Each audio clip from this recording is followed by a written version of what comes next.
So আমরা already 3টা chapter cover করে ফেলেছি। মিটার আগে আমরা টোটাল বলেছিলাম যে in total to cover 4 chapter, যে 4 চ্যাপ্টার, এটা হচ্ছে লাস্ট চ্যাপ্টার। সো আমরা আজকের যতদূর সম্ভব will try to go through, and next ক্লাসে আমরা rest of the chapters will to finish. Then আমাদের একটা কেস স্টাডি হবে। কেস স্টাডি পরে ফাইনালি প্রেজেন্টেশনের টপিক তো দিয়ে দিয়েছি, ওইভাবে আপনারা প্রেজেন্ট করবেন, প্রেজেন্টেশন দিবেন আর কি। সো আমি এখনও ডিসাইড করিনি যে এটা অনলাইন হবে না অফলাইন হবে, বাট আপনারা প্রেজেন্টেশন রেডি করে ফেলেন, স্লাইডস আর mandatory for that. Okay, so আমি বাই নেক্সট উইক আমি আপনাদের জানিয়ে দেবো যে প্রেজেন্টেশন আমি কোন মোডে নিচ্ছি, অনলাইন মোডে নিচ্ছি না অফলাইন মোডে নিচ্ছি। So anyway, so today we are going to talk about motivation, এবং এটা হচ্ছে সবচেয়ে difficult I guess in anywhere. So যদি আমরা ফার্স্ট শুরু করি যে what is motivation, what do you think? C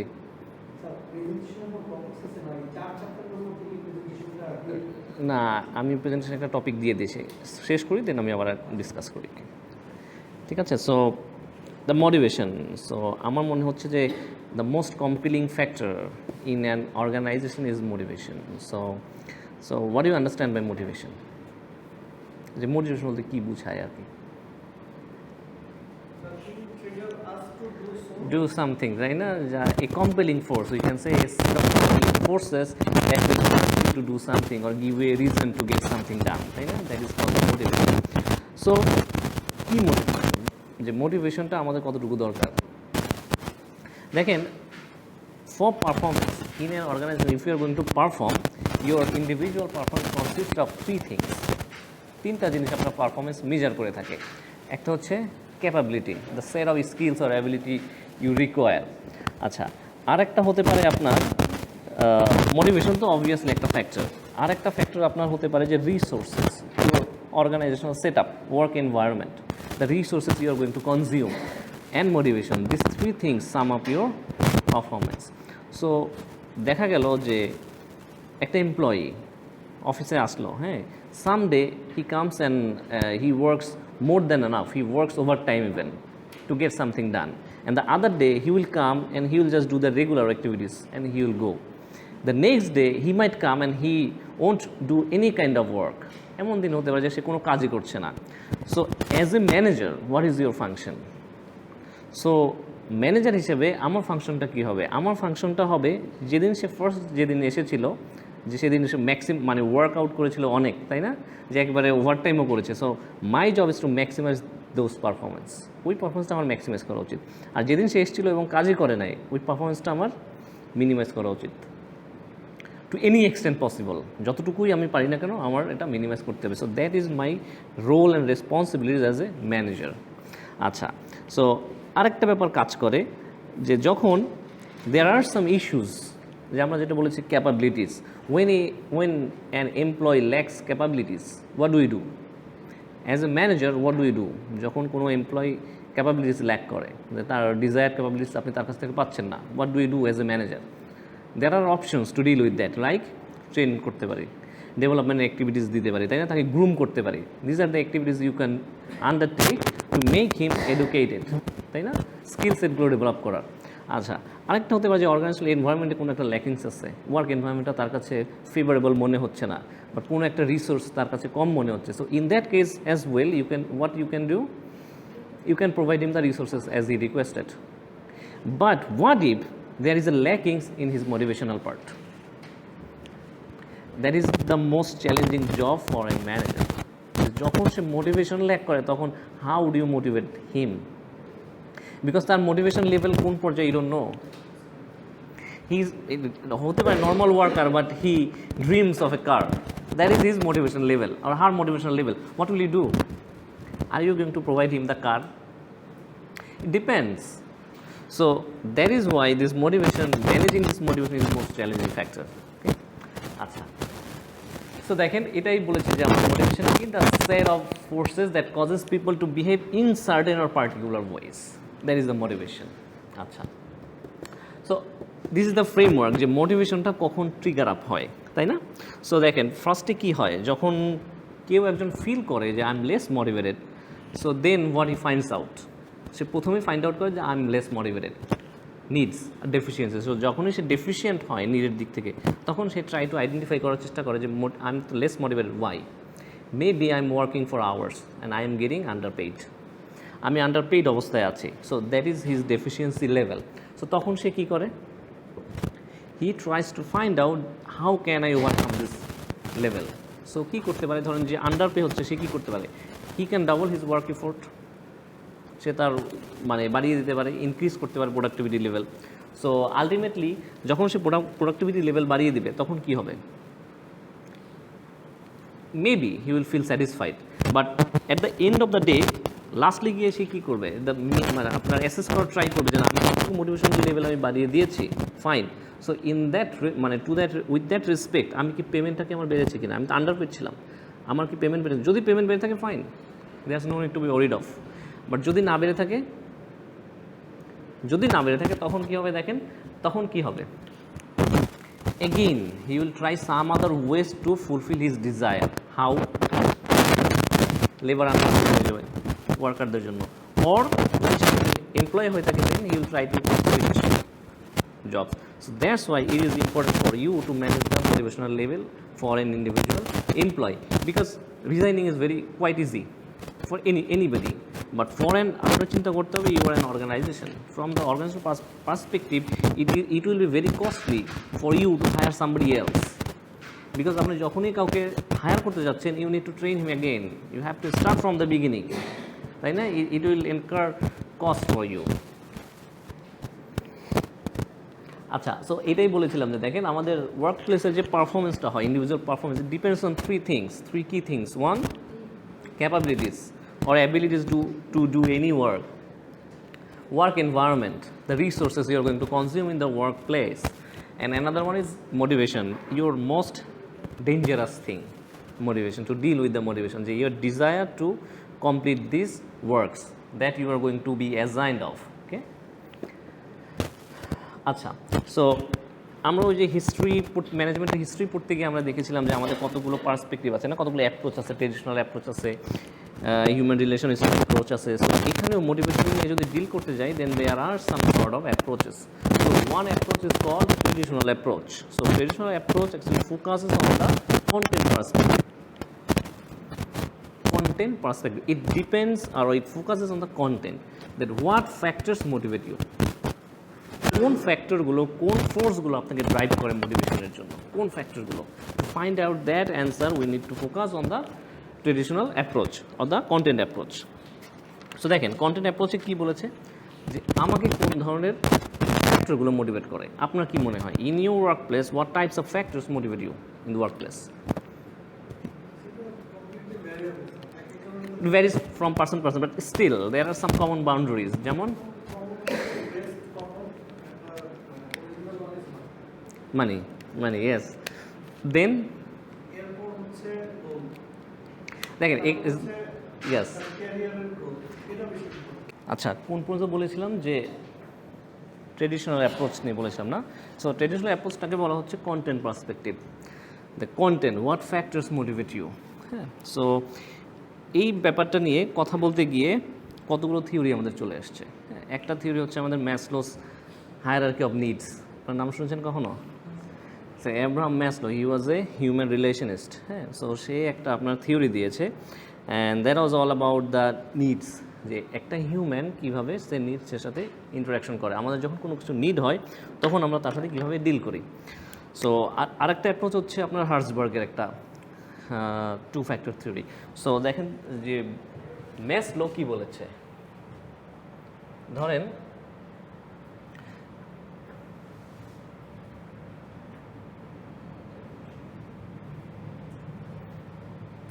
পাঁচটা, হ্যাঁ।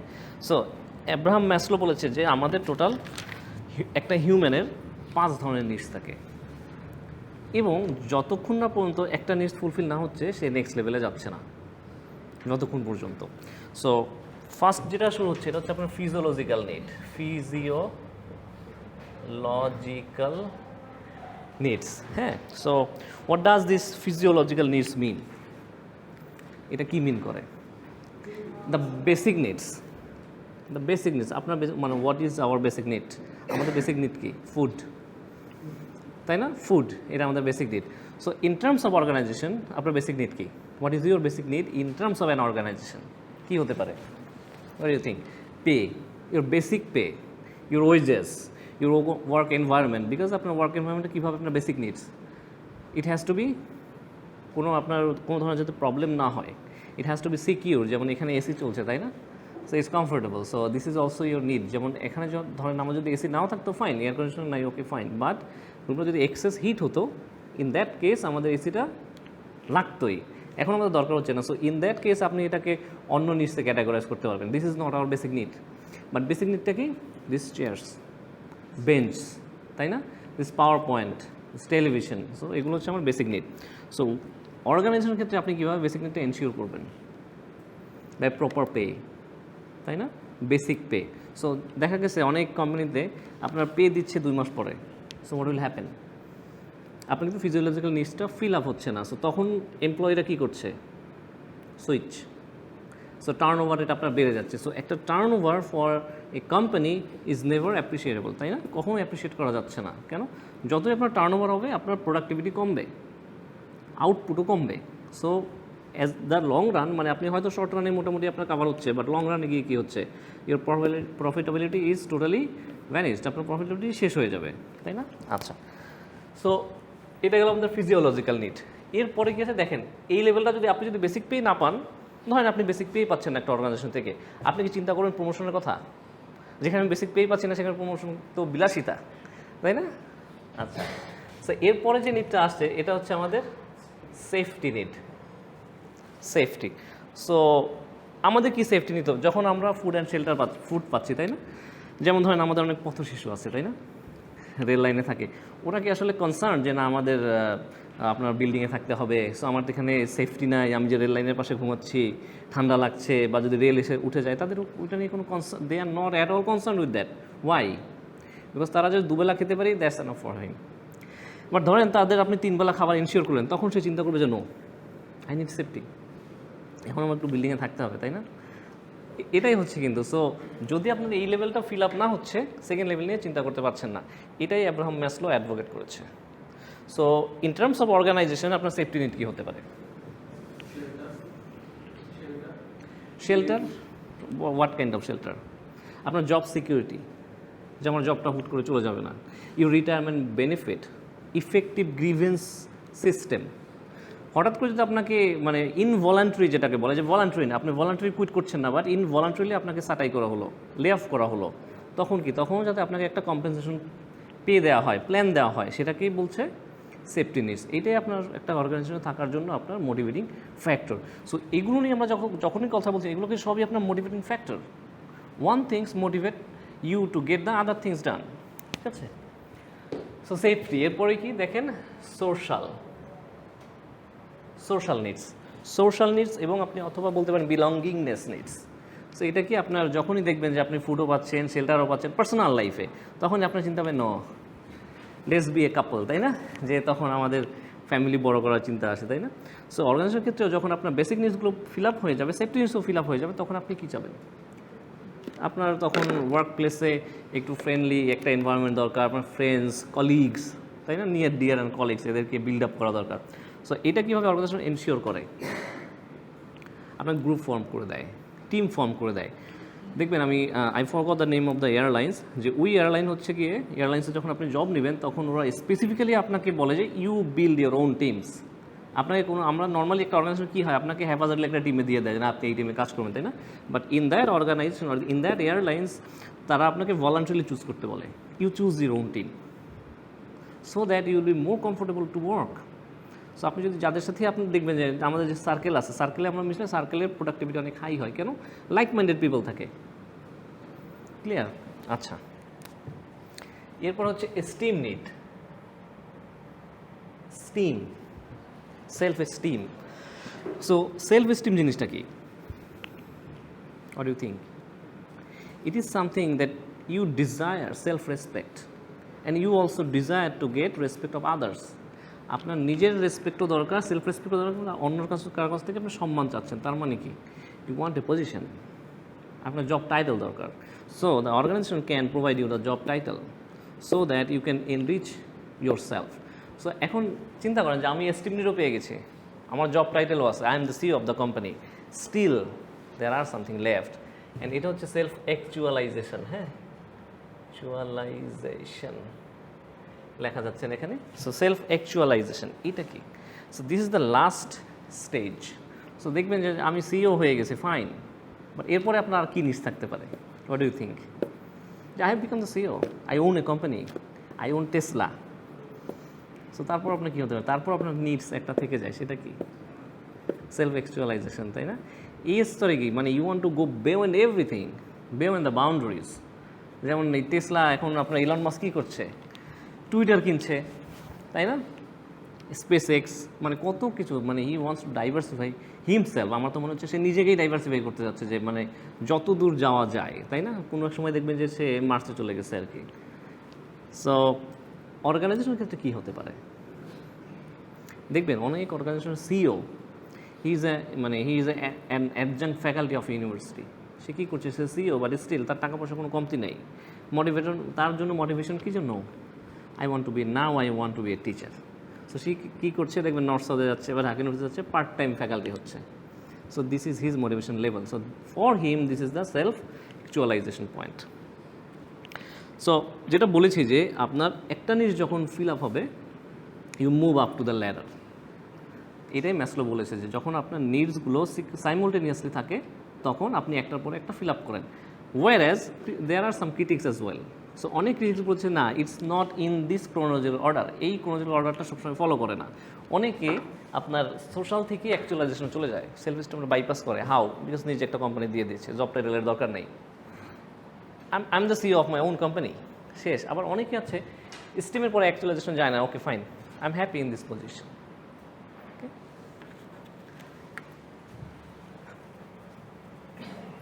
সো এটা হচ্ছে অ্যাব্রাহাম ম্যাসলোর থিওরি, মোটিভেশনাল ফ্যাক্টর।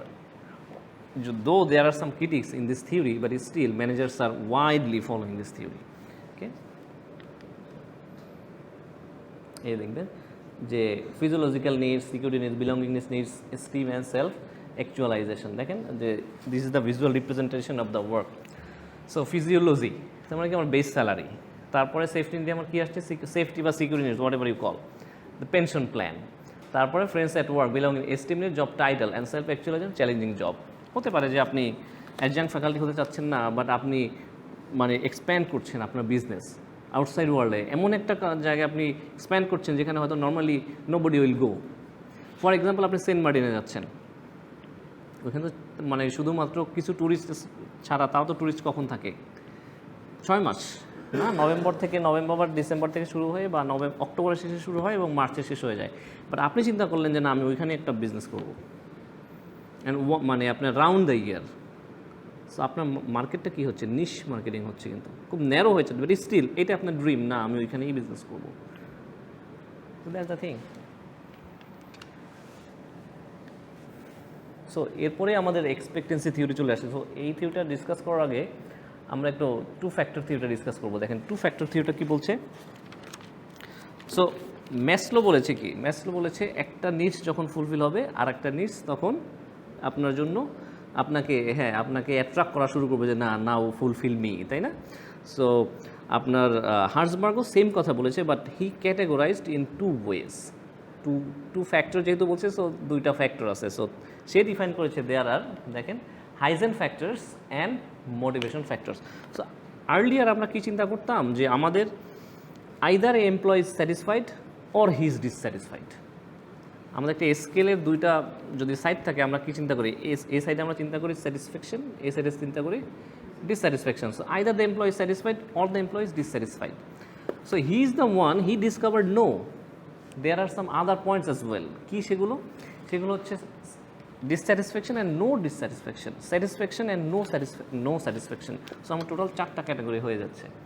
সো সে যখন কিছু অ্যাকাউন্টেন্ট এবং ইঞ্জিনিয়ার এদের উপর একটা রিসার্চ করলো, সো সে জানতে পারলো যে না, লো পে আপনার cause of dissatisfaction, low pay is the cause of dissatisfaction, true, but doesn't mean high pay is the cause of satisfaction. So আমরা চিন্তা করতাম যে না, money is the only motivating factor, but he discovered no, money is not the only thing that will motivate you to get the work done. So what are those things that will motivate you? Then it comes with দেখেন যে achievement, recognition, the work itself, advancement and growth. So আপনি যখন হার্জবার্গ চিন্তা করলো যে না শুধুমাত্র আমরা যখন বেসিক জিনিসটা দিব, বেসিক পে দিব, তখন এমপ্লয়িরা কী থাকবে, they will be not dissatisfied, end of the story. So ওয়ার্কারদের সাথে আপনি কী করেন, গার্মেন্টসের ওয়ার্কারদের সাথে কী করেন, মিনিমাম একটা পে দিচ্ছেন, তাতে তারা কী হচ্ছে, they are not dissatisfied, doesn't mean they are satisfied. So garments ওয়ার্কারদের সাথে আপনার hygiene factors are enough, you are not bothered about any other things, motivating factors is not are not for them. এই motivating ফ্যাক্টরসটা কাদের জন্য, for the higher level employees. তাদেরকে আপনি কী দিচ্ছেন, পার্কস দিচ্ছেন, কার অ্যালাউন্স দিচ্ছেন, ট্রান্সপোর্ট ফ্যাসিলিটি দিচ্ছেন। So you have to according to Herzberg you need to determine যে আপনি কাদেরকে মোটিভেটিং ফ্যাক্টর দিচ্ছেন, কাদেরকে হাইজেন ফ্যাক্টর দিচ্ছেন। সো দ্যাট আপনি সবাইকে যদি মোটিভেটিং ফ্যাক্টর না দেন তাহলে কি হচ্ছে, আপনার কস্ট কমে যাচ্ছে। আপনি চিন্তা করেন আপনার 100 এমপ্লয়িজ আছে এবং যদি 100 এমপ্লয়িজকে আপনি যদি মোটিভেটিং ফ্যাক্টরস দিয়ে দেন তাহলে আপনার কস্ট কী হবে, অর এলস আপনি যদি 20 আইডেন্টিফাই করেন না, দে are the key position holders, so you are providing them with the motivating factors, so আপনার cost will be drastically low. So that's what he advocated for. So দেখেন hygiene factor কী হতে পারে, working conditions. কী working condition, দেখবেন যে ম্যাসলোর theory এবং ওনার থিওরির মধ্যে অনেকটা মিল।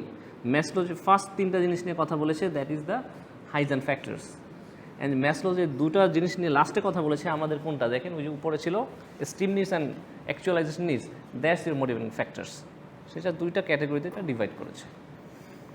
সো আর কি হতে পারে, দেখেন কোম্পানি পলিসিস অ্যান্ড অ্যাডমিনিস্ট্রেশন, এটা কোনটা, হোয়াট ইজ দিস, এটাই ওইটা যে আপনার যে ইনভলান্টারি যদি আপনি কুইট না করেন, আপনাকে যদি ফোর্স রিটায়ারমেন্টে পাঠায় দেন আপনি যেন একটা কম্পেনসেশন প্ল্যান পান, এটাই। আর অ্যাডভান্সমেন্ট অ্যান্ড গ্রোথ কোনটা, প্রমোশনস, আপনি যদি টাইমলি প্রমোশনগুলো পেয়ে যান, then you will be motivate to work for my company. দেখবেন যে অনেক গভর্নমেন্ট অফিসে অনেক বছরের পর বছর একটা পজিশনেই পড়ে আছে। সো দ্যাট কী হচ্ছে, সে আসছে 12টার সময়, চলে যাচ্ছে 3টার সময়, there is no productivity level. একটা ফাইল ধরে রাখছে মাসখানেক, বছরখানে একটা ফাইলের জন্য ঘুরছে, he is not giving it. কেন, because he is not motivated all. So আপনার জন্য টার্গেট কোনটা, to maximize his output through motivations. তাকে yes, they are highly motivated. Let's not go in that part, okay? Anyway, I'm next